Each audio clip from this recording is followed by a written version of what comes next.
Everyone, मैं Sanchita Jain Magnet Brains Hindi medium channel पर आप सभी का स्वागत करती हूं। मैग्नेट ब्रेन्स एक ऐसा प्लेटफॉर्म है जो आपको किंडरगार्टन से लेकर क्लास 12th तक के सारे कोर्सेज प्रोवाइड कराता है। हम प्रोवाइड कराते हैं आपको क्वालिटी एजुकेशन, वो भी बिल्कुल फ्री। जी हाँ, तो देर किस बात की, आइए और जुड़िए मैग्नेट ब्रेन्स के साथ। तो आज के सेशन में मैं आपके लिए बहुत ही इंपॉर्टेंट वीडियो लेके आई हूँ।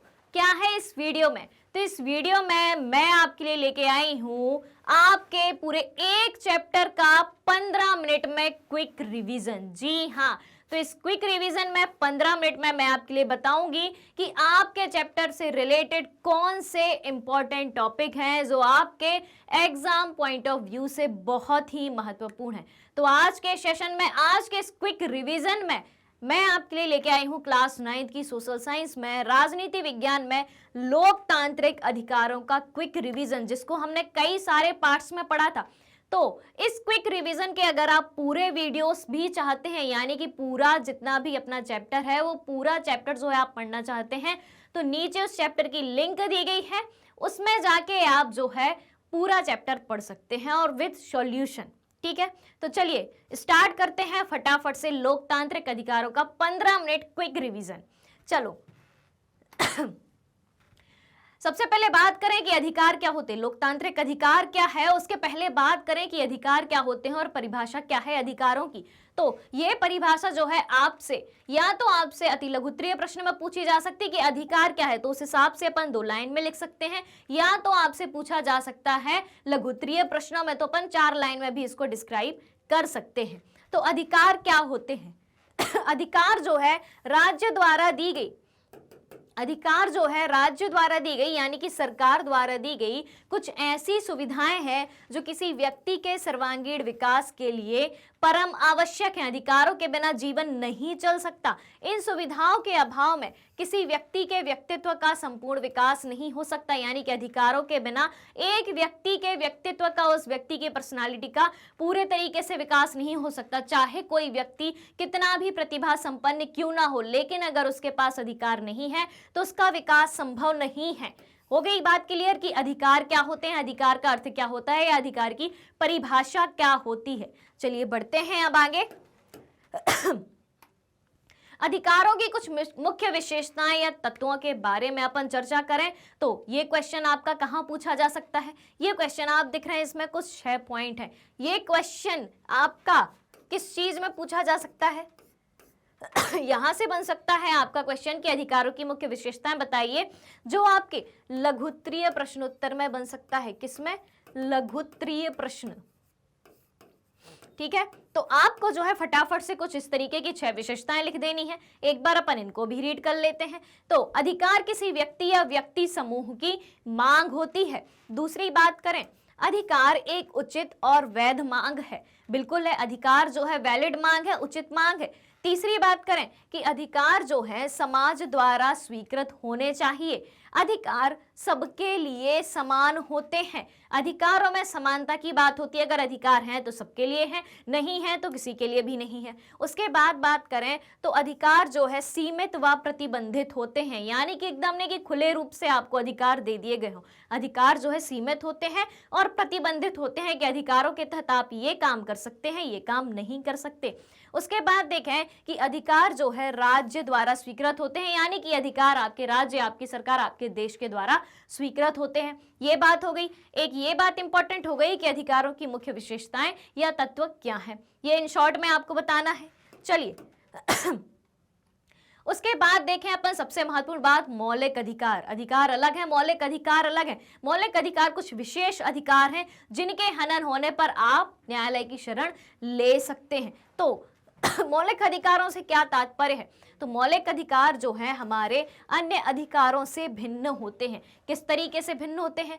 जहां साधारण कानूनी अधिकारों को सुरक्षा देने के लिए और लागू करने के लिए साधारण कानूनों का सहारा लिया जाता है, साधारण अधिकारों को लागू करने के लिए साधारण कानूनों का सहारा लिया जाता है, वहीं मौलिक अधिकारों की गारंटी एवं उनकी सुरक्षा कौन करता है? स्वयं संविधान करता है। क्यों? क्योंकि मौलिक अधिकारों का वर्णन संविधान के तहत अनुच्छेद 12 से 35 तक किया गया है। कहां से कहां तक? आर्टिकल 12 से 35 तक किया गया है, यानी कि ये सारी बातें संविधान में विशेष आर्टिकल के तहत लिखी गई हैं। तो उनकी सुरक्षा कौन करेगा, यानी कि उनकी गारंटी कौन देगा? स्वयं संविधान देगा। क्लियर हो गई बात? चलिए बढ़ते हैं आगे। भारतीय संविधान जो है कितने मौलिक अधिकार प्रदान करता है आपके लिए? भारतीय संविधान जो है आपको मुख्यतः 6 मौलिक अधिकार प्रदान करता है। कौन कौन से हैं वो 6 मौलिक अधिकार? तो वो 6 मौलिक अधिकार हैं। समता का अधिकार है, यानी कि राइट टू इक्वलिटी, सभी के लिए समान रूप से समान अवसर उपलब्ध करे जाएंगे। अगर अधिकार होंगे तो सभी के लिए होंगे, नहीं होंगे तो किसी के लिए नहीं होंगे। यानी कि समानता का अधिकार या समता का अधिकार इक्वलिटी की बात करता है, समानता की बात करता है कि हर व्यक्ति को पर्याप्त अवसर दिए जाएंगे, हर क्षेत्र में पर्याप्त समान अवसर दिए जाएंगे। दूसरी बात करें स्वतंत्रता के अधिकार की बात करें, स्वतंत्रता के अधिकार में कई तरीके की स्वतंत्रताएं आती हैं, जिसमें सबसे महत्वपूर्ण स्वतंत्रता जो होती है अभिव्यक्ति की स्वतंत्रता, यानी कि आप अपने विचारों को रिप्रेजेंट कर सकते हैं, आपकी जिस क्षेत्र में रुचि है आप वो काम कर सकते हैं। आपको कहीं भी जाने की स्वतंत्रता है, देश के अंदर कहीं भी जाने की स्वतंत्रता है, देश के अंदर कोई संघ बनाकर इकट्ठा होने की स्वतंत्रता है, देश के ही अंदर कहीं घूमने की, साथ ही साथ उस जगह में जाके रहने की, बस जाने की, उस जगह व्यापार करने की स्वतंत्रता है। इसी तरीके से कई सारी और भी स्वतंत्रताएं आपको दी गई हैं। आप उसके बाद देखें तो शोषण के विरुद्ध अधिकार आपको दिया गया है। शोषण के विरुद्ध अधिकार क्या बात करता है? यानी कि अगर किसी भी तरीके से बलपूर्वक आपका शोषण किया जाता है, आपसे गलत तरीके से व्यवहार किया जाता है, आपसे जबरन कोई काम कराया जाता है, तो वो किसके अंतर्गत आता है? शोषण के विरुद्ध अधिकार के अंतर्गत आता है। इतनी बात हो गई क्लियर। 3 अधिकारों की बात कर ली हमने। बढ़ते हैं चौथे अधिकार की तरफ, यानी कि धर्म की स्वतंत्रता का अधिकार। हर व्यक्ति अपने धर्म का पालन कर सकता है। जिस धार्मिक समुदाय से वो बिलोंग करता है, जिस धार्मिक समुदाय या कम्युनिटी, रिलीजियस कम्युनिटी से वो बिलोंग करता है, उसका पालन कर सकता है, उसका प्रचार प्रसार कर सकता है, धार्मिक सभाएं आयोजित कर सकता है। पूर्ण रूप से सभी व्यक्तियों को अपना अपना धर्म पालने की स्वतंत्रता है। इस मामले में राज्य का, सरकार का या संविधान का कोई धर्म नहीं होगा। संविधान जो है सभी धर्मों को समान दृष्टि से देखेगा।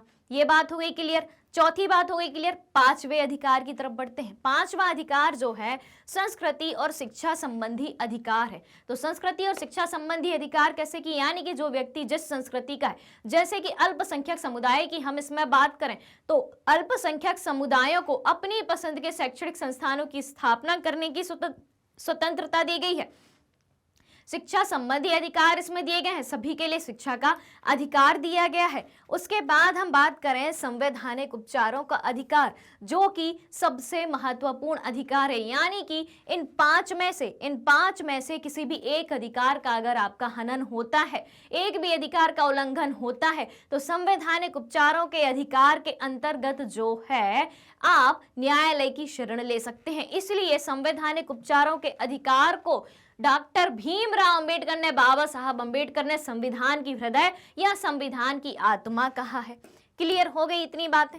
अगली बात की तरफ चलें तो संवैधानिक उपचारों का अधिकार जो है बहुत ही इंपॉर्टेंट है। इसको भी आपको सीधा पूछा जा सकता है। जैसे कि अभी अपन ने पिछला क्या देखा कि 6 प्रकार के मौलिक अधिकार होते हैं, आपसे पूछे जा सकते हैं सीधे सीधे कि 6 प्रकार के मौलिक अधिकार बताइए। तो एक वो इंपॉर्टेंट पॉइंट हो गया। अगला क्या है कि जो 6वां मौलिक अधिकार है 6वां मौलिक अधिकार है, उसमें आपसे ऐसा सवाल पूछा जा सकता है कि संवैधानिक उपचारों के अधिकार को समझाइए, या फिर आपसे ऐसा सवाल पूछा जाता है कि संवैधानिक उपचारों के अधिकार को संविधान की आत्मा या संविधान का हृदय क्यों कहा गया है। तो ये आपको फटाफट से बता देना है कि संवैधानिक उपचारों का अधिकार भारतीय संविधान में मौलिक अधिकारों के अंतर्गत 6वां अधिकार है, जिसे बाबा साहब भीमराव अंबेडकर ने जो है संविधान की आत्मा या हृदय कहा है। अब क्यों कहा है थोड़ा यहाँ पे देख लेते हैं कि यह केवल मूल अधिकार ही नहीं है, बल्कि मूल अधिकारों के क्रियान्वयन का माध्यम भी है। यानी कि बाकी के 5 मूल अधिकारों का अगर आपका हनन होता है, किसी भी अधिकार का आपका उल्लंघन होता है, तो 6वें अधिकार यानी कि संवैधानिक उपचारों के अधिकार के अंतर्गत जो है आप न्यायालय की शरण ले सकते हैं। 6वां अधिकार बाकी के अधिकारों की रक्षा करता है, इसलिए भीमराव अंबेडकर ने अनुच्छेद 32 को, आर्टिकल 32 को संविधान का हृदय एवं आस्था कहा है। अब 6वें अधिकार में यानी कि संवैधानिक उपचारों के अधिकार में कौन कौन सी चीजें शामिल करी गई हैं, यहां पे देख लेते हैं। तो संवैधानिक उपचारों के अधिकार में जो है आपको 5 तरीके की रिट दी गई है। 5 तरीके की रिट कौन कौन सी दी गई है, यहां पे देख लेते हैं अपन। पहली रिट है बंदी प्रत्यक्षीकरण रिट है, ठीक है। उसके बाद दूसरी रिट की बात करें तो परमादेश है। तीसरी रिट की बात करें तो प्रतिषेध है। चौथी रिट की बात करें तो अधिकार परीक्षा है। और 5वीं रिट की बात करें तो उत्प्रेषण है। तो ये सारी रिट कौन जारी कर सकता है? सारी रिट कौन जारी कर सकता है? भारत का सुप्रीम कोर्ट, यानी कि भारत का सर्वोच्च या उच्चतम न्यायालय को ये 5 रिट जारी करने का अधिकार है। तो इस तरीके से 6वां मौलिक अधिकार यानी कि संवैधानिक उपचारों का अधिकार बाकी के 5 मौलिक अधिकारों की रक्षा करता है, रक्षा करने की गारंटी देता है। इसलिए बाबा साहब भीमराव अंबेडकर ने इसको संविधान का हृदय या संविधान की आत्मा कहा है। क्लियर? चलिए आगे देखें। अधिकारों का बढ़ता दायरा, बहुत ही इंपॉर्टेंट बात होने जा रही है अब यहां पे।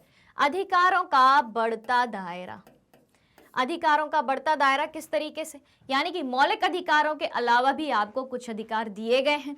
कौन कौन से? जैसे कि संपत्ति का अधिकार, सूचना का अधिकार, महिलाओं के अधिकार। तो हमें मूल अधिकारों के अलावा और भी बहुत सारे अधिकार एवं कानून संविधान द्वारा प्राप्त होते हैं, जो कि सामाजिक राजनीतिक परिस्थितियों में विकास एवं बदलाव करते हैं। अधिकारों का बढ़ता दायरा इसी चीज को बताता है कि मौलिक अधिकारों के अलावा आपके पास अन्य और अधिकार हैं, जिनके तहत आप सामाजिक राजनीतिक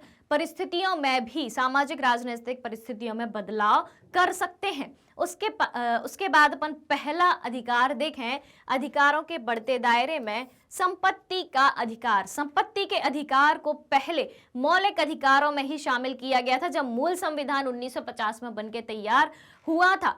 लेकिन 1978 में 44वें संविधान संशोधन के तहत मौलिक अधिकारों की श्रेणी से संपत्ति के अधिकार को हटा के आर्टिकल 300A, कौन सा? 300A में कानूनी अधिकार के अंतर्गत रखा गया था। तो भारत के मूल संविधान में इस अधिकार को मौलिक अधिकारों की सूची में शामिल किया गया था, लेकिन अब इसे आर्टिकल 300A के तहत कानूनी अधिकार के रूप में रखा गया है। तो संपत्ति का अधिकार ये बात करता है कि हर व्यक्ति को अपनी संपत्ति की सुरक्षा करने का अधिकार है, ठीक है। उसके बाद हम बात करें सूचना के अधिकार की। अधिकारों के बढ़ते दायरे में सूचना का अधिकार की बात करें तो मौलिक अधिकारों के अलावा भारतीय नागरिकों को सूचना का अधिकार भी दिया गया है, जिसको 2005 द्वारा सूचना का अधिकार अधिनियम के तहत अधिनियमित किया गया था, जिससे हर एक व्यक्ति को राइट टू इंफॉर्मेशन यानी कि सूचना का अधिकार दिया गया है।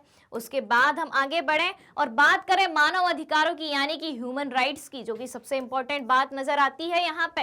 यानी कि मानव अधिकार का मतलब उससे है जो व्यक्ति के जीवन, मानव अधिकार की बात हो रही है, यानी कि हर एक व्यक्ति की पर्सनल लाइफ, यानी कि व्यक्ति के जीवन स्वतंत्रता, समानता, गरिमा एवं प्रतिष्ठा से संबंध रखता है, जिसे भारतीय संविधान द्वारा ही प्रदत्त किया गया है। और इन अधिकारों पर निगरानी रखने के लिए, इन अधिकारों का संरक्षण करने के लिए जो है 1993 में, कब? 1993 में राष्ट्रीय मानव अधिकार आयोग की स्थापना करी गई थी। किसकी? राष्ट्रीय मानव अधिकार आयोग की स्थापना की गई थी।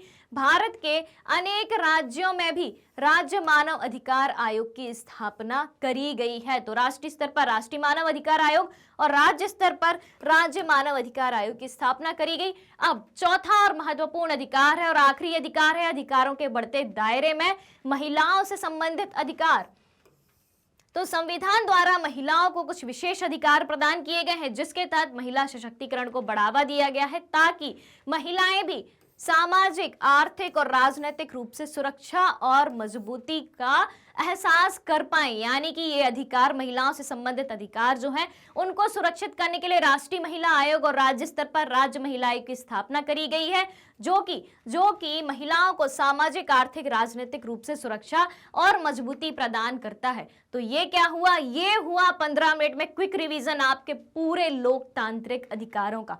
इतनी बात क्लियर हो गई। तो इस वीडियो से संबंधित, इस क्विक रिवीजन से संबंधित अगर आप पूरी जानकारी प्राप्त करना चाहते हैं, इस चैप्टर के पूरे जो है वीडियोस आप पाना चाहते हैं, पढ़ना चाहते हैं, तो नीचे आपको लिंक दी गई है, उससे आप जो है पूरी जानकारी प्राप्त कर सकते हैं विद सॉल्यूशंस। तो उसके लिए आपको क्या करना होगा? हमसे जुड़ा रहना होगा। और ये सारी चीजें आपको कहाँ मिलने वाली हैं? फ्री में मिलने वाली हैं। कहाँ पे?